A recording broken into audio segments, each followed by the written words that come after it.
Hello, my name is Assaf Zaritsky and I am faculty at Ben-Gurion University of the Negev in Israel.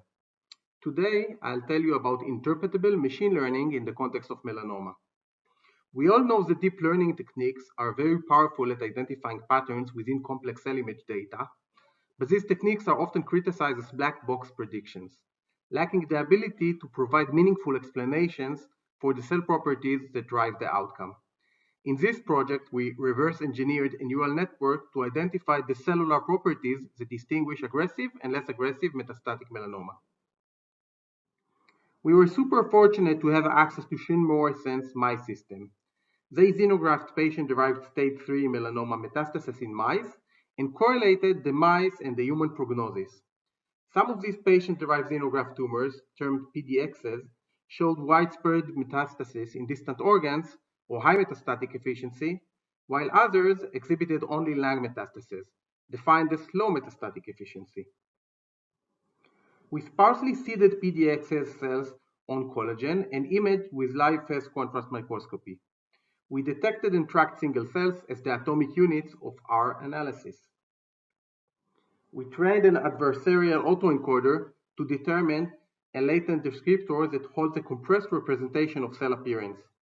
The network was trained to minimize the discrepancy between input and reconstruct the images, entirely independent of any specific classification task. We then trained the conventional LDA classifier using the unsupervised autoencoder cell representations, and were able to discriminate between high and low metastatic efficiency tumors. Importantly, our classification was completely blind to the patient at test and robust to our deficient blurring and illumination changes.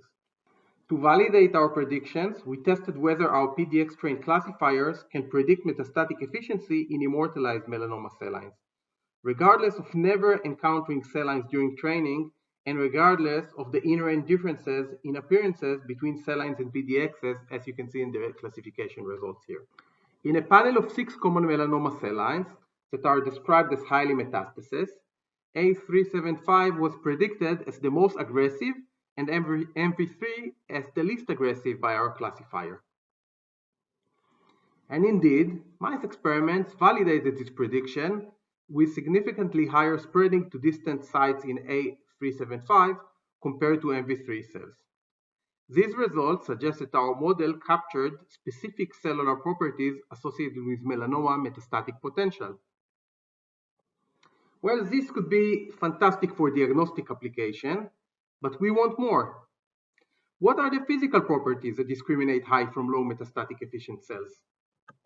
At first try, we selected a panel of cell snapshots, ranked them according to their classifier score, and stared at them. But we could not find any visual patterns that could intuitively explain the score shifts. Actually, this is not very surprising, because much of the variability in cell appearance is likely unrelated to metastatic enabled functions. To probe which features encapsulated in the latent cell descriptors are most discriminative of the metastatic state, we correlated each of the 56 features to the classifier score.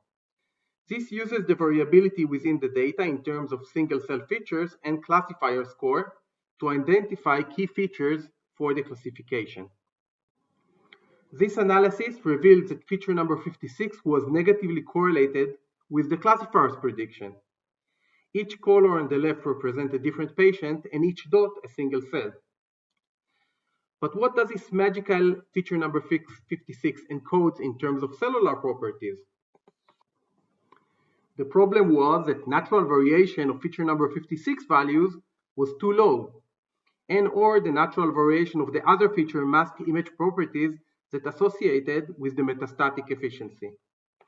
To solve this, we turned back to the network decoder to generate series of in silico cell images in which we gradually shifted feature number 56 outside of its natural range while fixing all other features.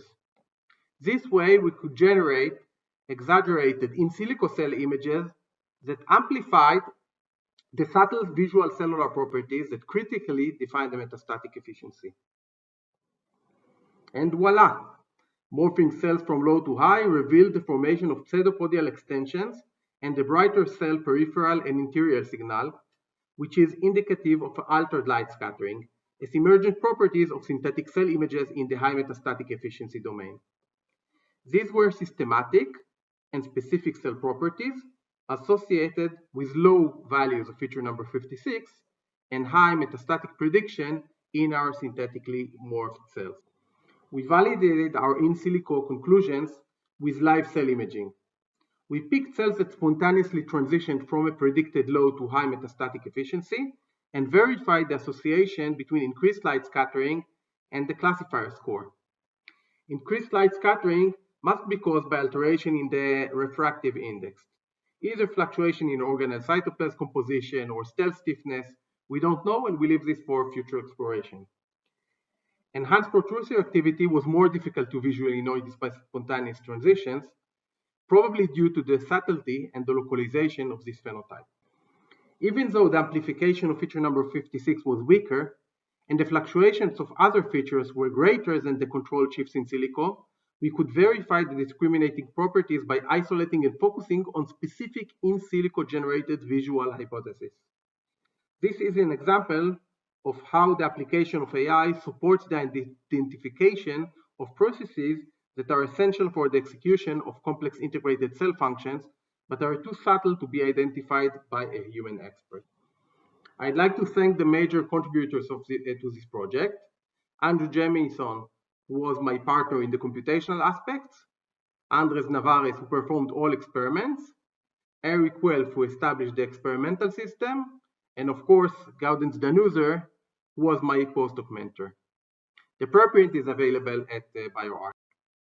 Since October 2018, I'm at BGU, where my lab continues its direction of interpretable deep learning in several applications, as well as developing computational tools to investigate collective cell behavior from integration of single cell information transfer.